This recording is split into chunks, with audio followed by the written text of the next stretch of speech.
Hey everyone, Coach Wheeler, hurdles coach at Indiana Tech, and I wanted to kind of talk about a little bit today with the start the first hurdle.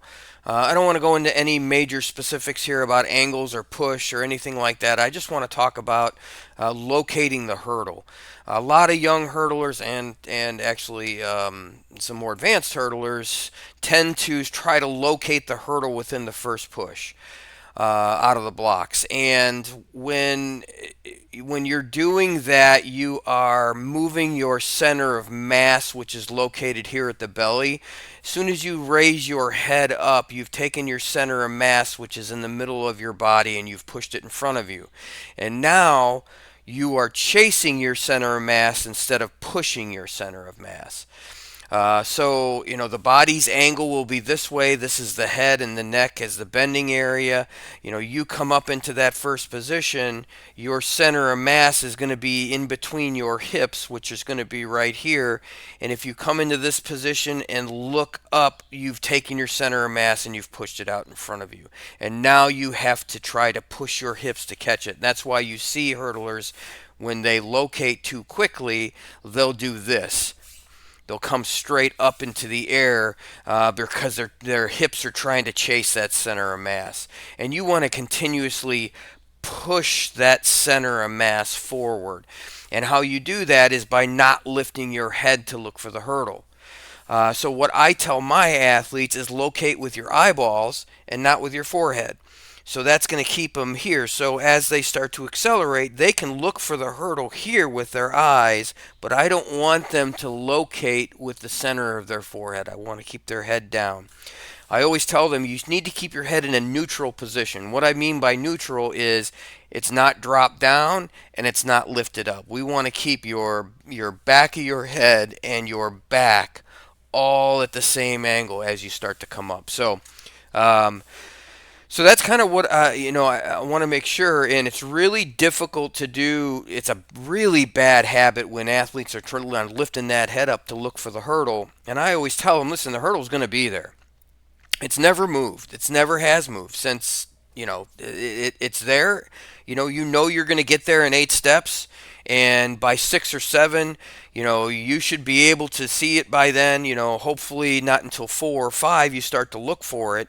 But you're not going to get to 4 or 5 steps, and it's still not going to be right in front of you. So you don't have to worry about looking for it immediately. I always tell them to be in the moment or be in their shoes. And what I mean by that is their mind needs to be focused on those 3 big pushes coming out of the blocks. Not even that hurdle is not even shouldn't be a factor in their mind by at that point.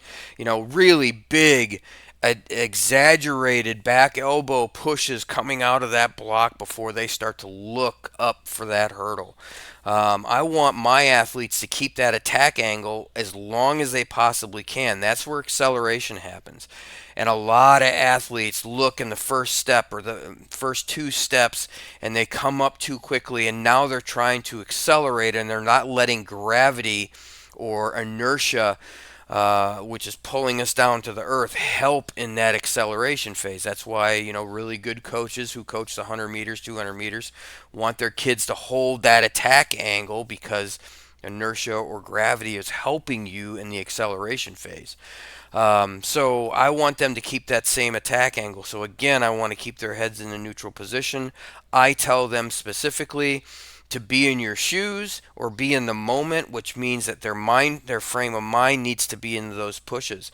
And it's really difficult to break that habit because once you get into competition mode, your body automatically neuromuscularly goes to what it's been used to doing before. So it takes a ton of practice and a ton of work to fix that angst to get up and look for the hurdle. I've got a sophomore that was an All-American this year, and we're still battling with it. But he's obviously getting a little better, but he still struggles with, first step, second step, I'm looking for the hurdle. And I want him to keep that head down and keep that attack angle. So I've got a video here that I'm going to show you really quick. It's of Grant Holloway. I've got some of my kids, videos of my kids in the first 3 to 4 steps that have really good attack angles, have really good head location. But the videos are grainy, and they're too far away, and it's really difficult to see where their head location is. So I wanted to use probably the best hurdler in the world in the location process of looking for the hurdle. And I want to kind of show this to everybody so you can see, visually what I'm talking about. So here's Grant Holloway at the World Indoor Championships for the 60 hurdles. And, I don't have, this is not my platform, obviously, so I'm going to I'm going to try to do the best I can to stop and start it so I can kind of explain what Highlight of I'm this talking race. about. And let me just back up a little bit here. I'll get this up to the point where I want it, so you don't have to hear that. So even in this frame here, let's get him in the blocks. So he's not looking. I want you to notice his head location. He's keeping it in a neutral position. He does not look for the hurdle. First step, head down. And you can see with this gentleman right here, the Chinese gentleman, he's already starting to peek up to look for that hurdle. Uh, and you look at this, his head is down on contact of the first step. Going into the second step, same position. You can see the Jamaican here, he's already starting to locate. Both of the Chinese gentlemen are starting to locate, and I'm not quite certain where this gentleman is, but these guys are not even into their second step or just at their second step, and they're already looking. And that is just a really bad habit. They're taking away all of that force in their first couple steps. Um, Look at how big this is. This is huge. It's really good. Now look at 1, 2, 3. He's still in a neutral position, though. It's not too bad. 4, he's looking for the hurdle. 5's looking for the hurdle. This is a great second step here. Look at that back elbow. Very nice. And he's keeping his head down. And look at this guy going into his third step here, or his second step, and he's already locating the hurdle. So you guys can kind of get an idea at an elite level what really happens to somebody when they're looking for that hurdle first off. And we're going to see here.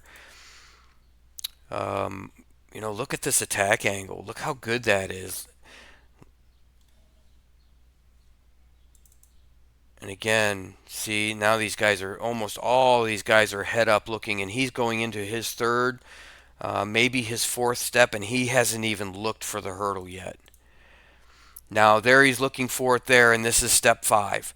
And I know if you go back and rewind this and count these steps, he's at step 5 before he even starts to peak. But look at the back of his head and his back are in the same neutral position.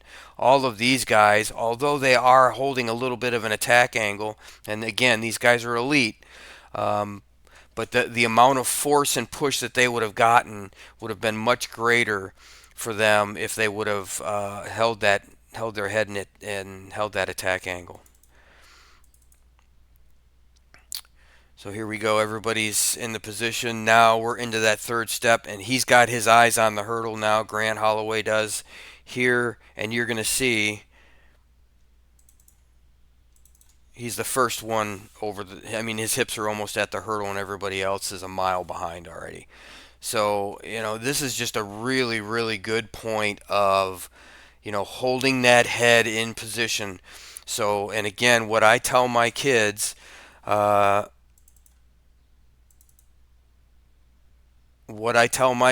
is see the hurdle look for the hurdle with your eyes and not with.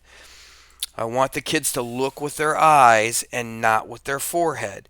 And what I mean by that is don't lift to look for the hurdle. You want to look for it with your eyes as you start to accelerate up to the hurdle. You want to keep that head in a neutral position the whole way. So I hope this little tidbit helps everybody.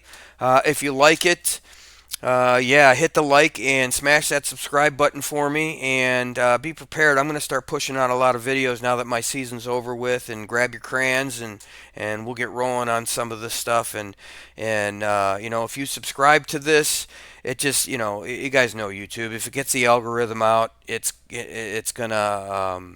It'll get to more people, and I want to see everybody be successful. I'd rather all of us go to the line with kids, or athletes or parents go to the line with the best knowledge and best background that they possibly can have, and it just makes everybody better hurdlers, and more efficient, and a lot more fun to watch. So hopefully this helps everybody out, and have a good day, guys. Talk to you soon.